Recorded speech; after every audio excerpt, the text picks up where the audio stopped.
much did you pay? I don't remember, 10, 9, 12. What's the time now? Let's go buy a football club. We are gonna go pick up 2 watches. You see, I got 2 of the same watches, one for me and one for my future wife. So it means you're getting married. It's just weird because I feel the brokest I've ever felt.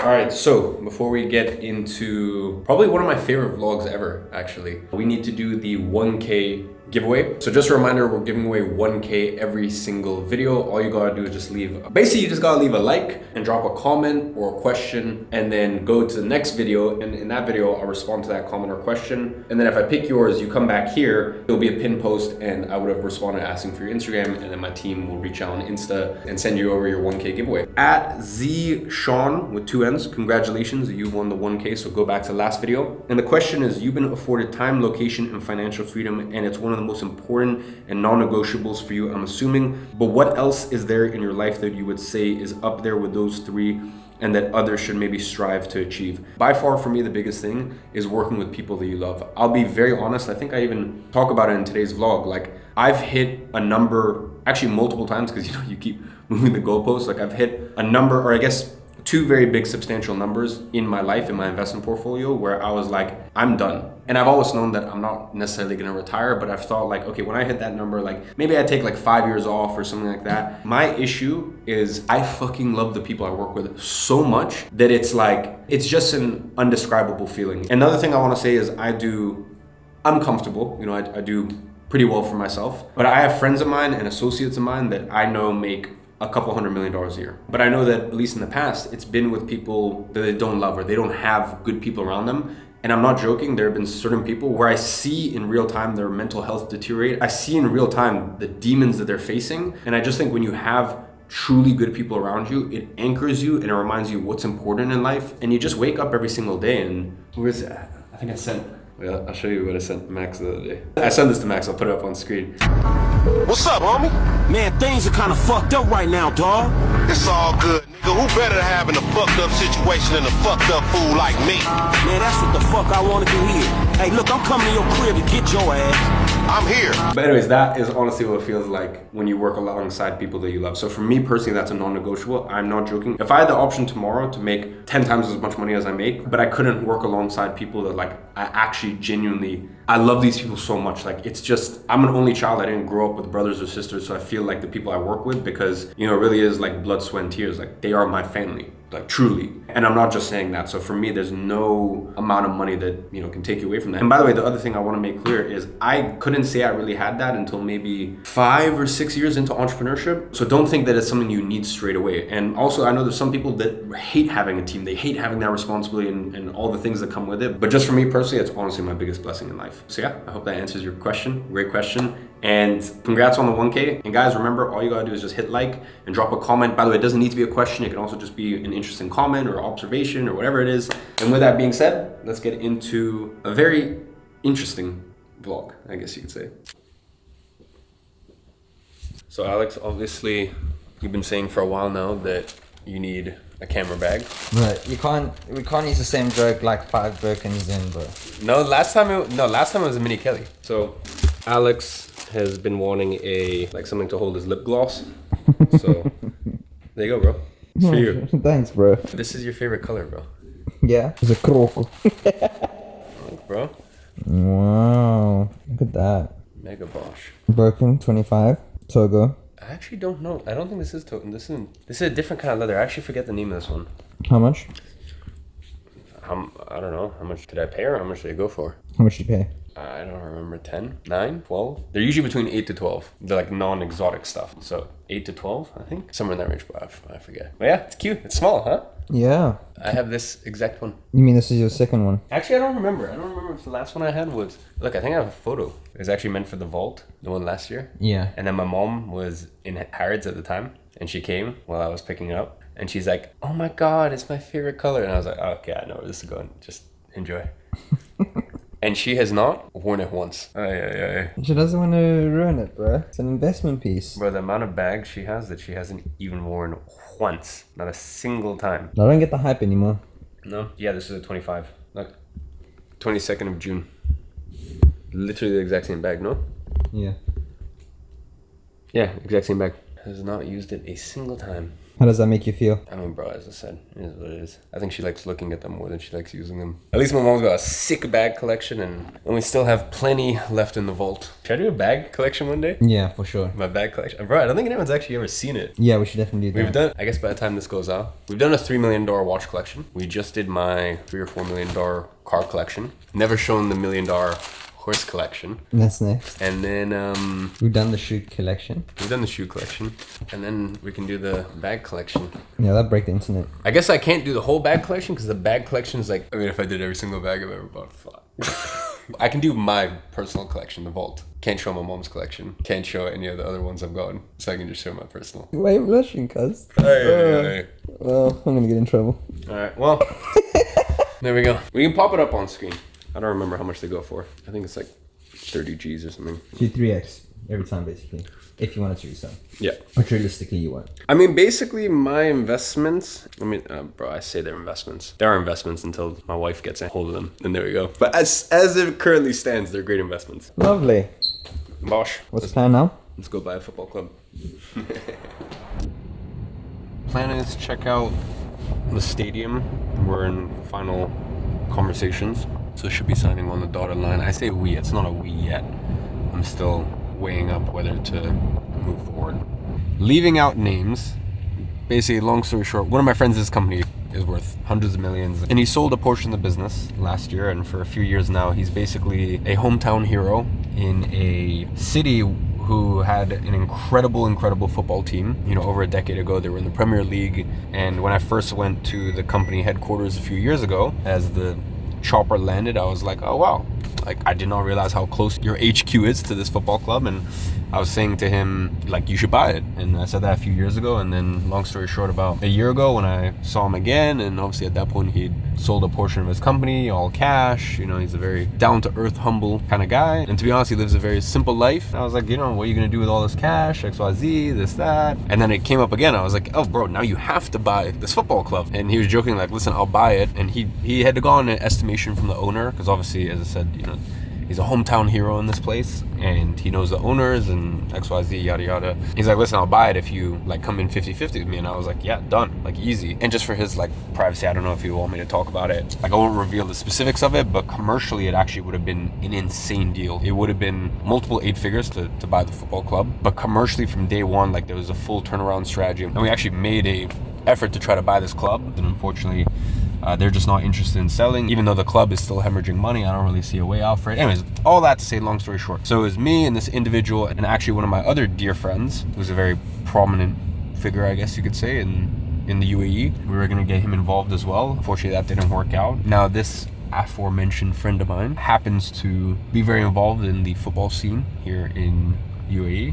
And we've been having discussions about basically me taking a considerable stake in the club. Obviously, compared to this ex-Premier League team, it's a much smaller club. I mean, this ex-Premier League team literally has a stadium with like multiple tens of thousands in capacity. So yeah, this is a much newer club, but fresh, and obviously a lot more local to me, a lot easier to get to. So yeah, right now we're just checking the stadium. At the moment, obviously as a newer club, they haven't invested in their own stadium. So yeah, they have this stadium that they are in final discussions to rent. So gonna check it out, because this is also, I guess, one consideration for me as a potential investor, and also strategic for the football club, is like, you know, I'm gonna be spending a decent amount of time here, so I want to see what's the vibe of it. Is it a good environment? Is it a place where, you know, even I can take important people? I have a lot of people that come to Dubai, and I entertain a lot, and you know, so does my friend, one of the owners of the club. So yeah, just gonna have a little tour of the stadium and see whether it's the right move. At the moment, I'm still not a owner in the club,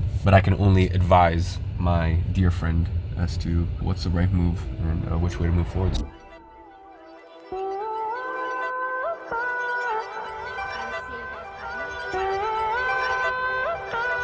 We officially opened in January of 2024. Okay. The thing about our elite pitches is we only allow a certain amount of playing hours in the week. Maintenance is extremely important. And the seating capacity is? Around 500. 500. On the terrace. We only have one show pitch, and we call this the train pitch. Thank you. Thank you. So this would be our lockers. Exact. We have data points outside on the field for filming, streams directly into here. This is an interaction board for the team and the coach. Is there anything that can be done branding wise? Yeah, of course.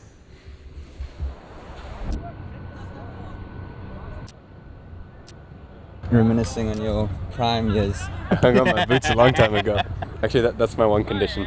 That's my one condition if I buy a stake in the club. One professional appearance. Only write a check if you get to If I get left back one game. professional football player, wanna know? It's impressive. You're an author, musician. This is beautiful though. For us, so nice. We're going to have a bar restaurant on the first floor. See, now we're talking. You see? I knew I liked this place.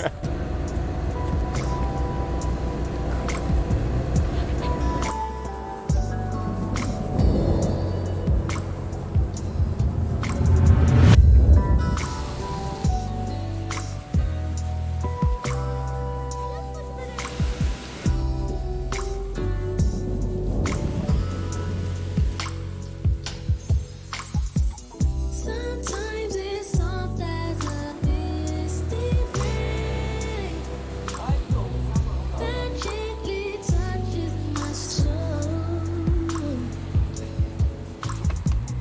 It cools the fire that burns in me, and I simply lose control. Welcome to summer in London. I mean, This is not helping my London case. yeah. I swear it's normally super sunny in London. No, I don't know. It'll be like this for like half the day, and then the rest of the day will be super hot. I've never seen it like this in summer. I guess like end of August, it starts getting like, it's not the best. But oh well, came back, first day back in London after quite some time away. It's not looking too promising, but oh well, make the most of what we have. I mean, this is why I come to London, because we don't get this in Dubai. Yeah. The grunginess. Exactly. This is perfect. Yeah. You wouldn't want sun. We have an abundance of it in Dubai. Yeah. Well, it is Dubai, but just with no sun. Exactly, because everyone's here. Yeah. We just have the oud. The Yeah. stench of a 3-hour body soak in oud. Like Harrods is literally just Dubai Mall. Okay. Put some respect on Harrods, alright? We like Harrods. No, we love Harrods. We love Harrods. No, I okay, the took people. about demographic, yeah. Yeah, I'd say Harrods is classier. So what's the plan now? We are gonna go pick up 2 watches. You see, I got 2 of the same watches, one for me and one for my future wife.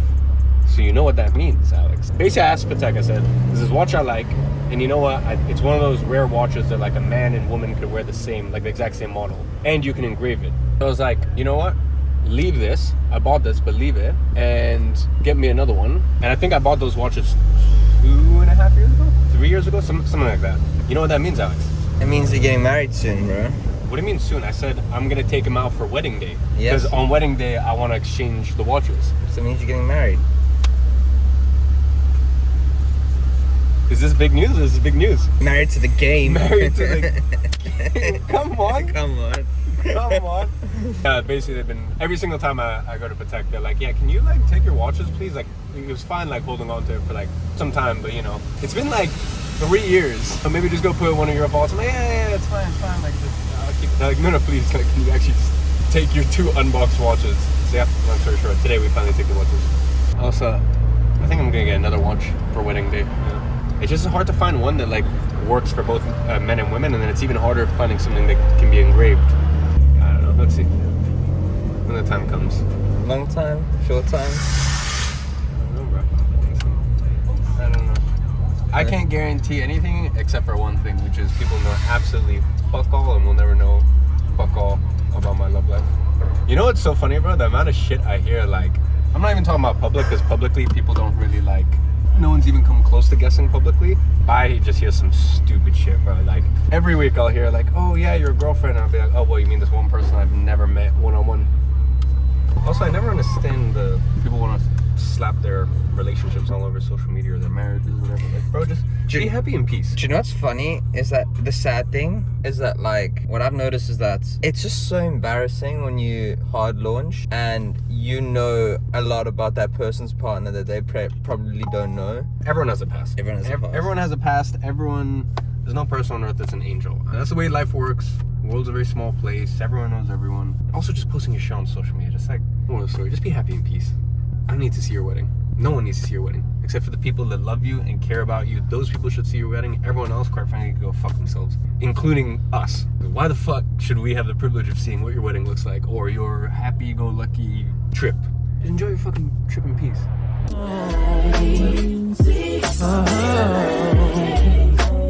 All they do is talk. Thin profile. Yeah, I think they're great watches. Yeah, beautiful. Sat here for a few years. Dun, dun, dun, dun, dun, dun, dun, dun. Man's getting hitched, you know. Bro, watch the space, bro. You can see mini Iman soon. You can start hanging out with Jan Olsen. Bro, we're gonna turn this to the family vlog channel, bro. You're at Unk status now. Bro, I'm getting there, bro. I'm getting there. I'm getting old, man. My back, bro. It's not what it used to be. You excited to turn this into a family vlog channel? Bro, I'm pranking your kids, bro. We gotta have kids at the same time. I know. We gotta plan it. Weekends. You ready for your bare knuckle fighting debut? I'm ready, bro. What are your expectations? What are my expectations? Never thrown a kick in your life. Never thrown a kick in my life. I'm almost very stiff on my legs. My footwork's always horrible at every sport, so that'll be interesting. I'm not very flexible. I have no expectations, bro. Good to try new things though. Always put yourself in uncomfortable situations. I hate feeling comfortable. You hate feeling I comfortable. hate feeling comfortable. That's why I'm always doing like new sports and stuff. I agree. It's also, for me, it's like, if you're not doing it when you're young, when else are you going to be able to break that like beginner barrier and actually enjoy the sport? By the end of this, you'll learn how to do a spinning back heel kick to the temple. You think I should do Muay Thai or you think I should do wrestling after? I would say wrestling. I think I need about 1 more year in boxing to be like, nah, I'm good now. Yeah, I'd say wrestling. Wrestling? Give it a go. I think it'd be a waste of my genetics if I didn't, huh? And strength. Yeah. Well, I mean, that is genetics. But Yeah. like the thing is, can I be honest with you? Because I mean, obviously I do Muay Thai and I like Muay Thai. It's very like you have to really like it. It's almost like a way of life. Like people. Shut up, Alex. Shut up. It's a way of life. And I don't want to lose you to Thailand for 6 months of the year, bro. What's up, my name's Ben Willis, I'm a 2-time kickboxing world champion. Today we're here with Iman. We're going to be running through some kicks, some knees, some elbows. I know he's already boxing and what he's doing and he's got fighting in his blood, so we're getting fire in today. So, depending on how you've learned how to box, kicking and everything it's kind of similar, where it's more just rotation of your torso.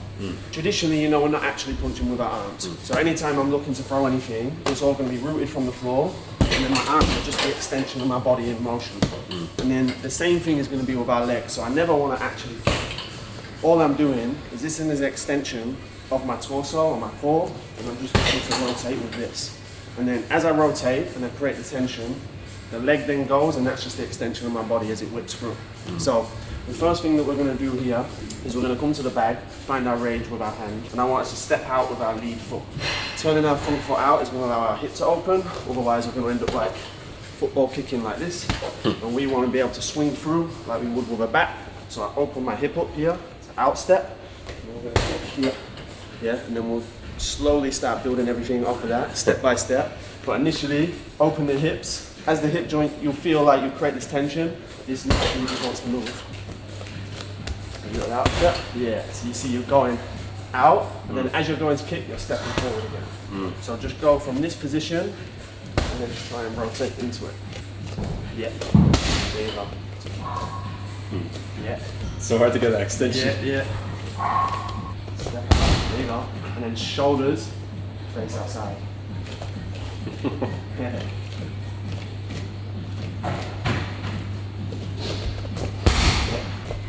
Nice. Yeah, there you go, that's better. There you go, there you go. Wow. Nice. Alright, so better watch yourself, There we bro. go. Can't believe me with those kicks anymore. So now I want us to start tweaking our hands a little bit.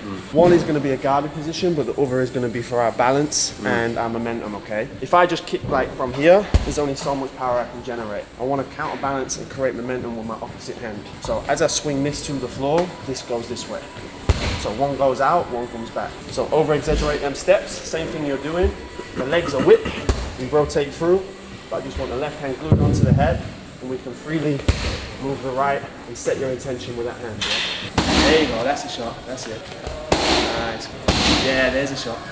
There you go, that's a shot. There you are, nice. Good. Yeah. Nice. Solid. Is like Muay Thai something you've ever wanted to get into, or you just enjoy the boxing more? Personally, I prefer boxing. Yeah. I don't know what it is. Is boxing or Muay Thai more dangerous? I heard boxing is more dangerous because you get more head damage. CTE, head contact. Any impact to the head is more dangerous. So boxing, because all you're doing is hitting. Obviously, they've got the body, but predominantly it's just punches to the head. Yeah. Whereas kickboxing and Thai boxing, you've got legs, you've got kicks, you've got knees. So it's like the less that your head is just going to get hit, then ordinarily that's going to be the safer position. Maybe it looks like it hurts more because to me Muay Thai looks like you get one kick to the head, you're like, or body, you're done. No, it definitely does hurt. Bro. It definitely does that. Elbows, kind of similar to everything else that we're on about, is never just, I'm never pushing with my arm here. What I'm trying to do is like slice. So your elbows are almost like, they cut, so they're like knives, yeah? But I don't want to put any energy into it apart from a little rotation, and I turn my thumb down to bring out the point of the elbow. Yeah. So what I'm trying to do when I'm elbowing is from here, is I'm just looking to rotate and slice. So it's not like, I'm not trying to go here, because you just hit with your forearm and it'd be like super ineffective. I'm trying to like turn the thumb down, that brings out that tip of the point, and then I'm trying to hit with that. So onto the pad, same thing, and you're just rotating, and you're looking to try and get your elbow as much as possible. There you go, there you go. Yeah. So it feels like I'm hitting here. Yeah. So the more you get that thumb down as you go, the more that tip of the point will come through. That's what you're looking to hit with. Yeah, there. Yeah, and we'll do another one, right? So this might be a little bit easier because it's less motion, but this is called like a tomahawk. So your hand comes onto the back of your head and you're looking to bring it down. Okay? So if I was here, I'd be looking to come up and over and down with the head. So your hand comes onto the back of your head, where you're going to get your leverage point, and then from here you just slice down. No, this definitely must be worse than boxing. There's no way you're doing all these fucking things. Bro, what the? There's no way you can compare boxing to Muay Thai, bro. What the fuck, bro? Bro, if that hit your head. Every time I see you, I feel bad You know we came to fuck it up.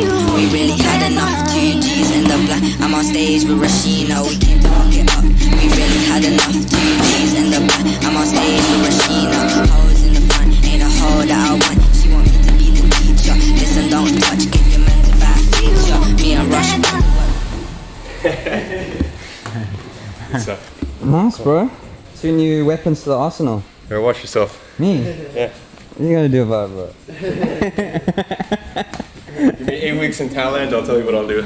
Bro, you can't even take 1 week off in Saint-Tropez. Never mind 8 weeks in Thailand, bro. Touche. Fair enough. So do you see yourself starting? Muay Thai? Yeah. Realistically, no.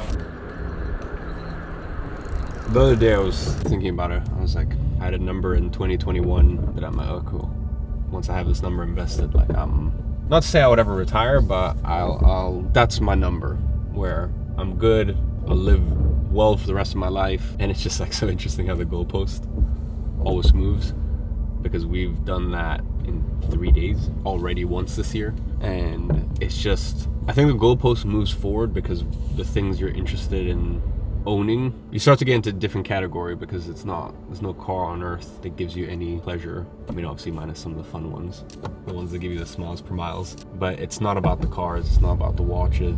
You like finish that game and you like top that game. And listen, of course there's much crazier cars we could have bought, but it's just, I guess I'm just not super bothered right now.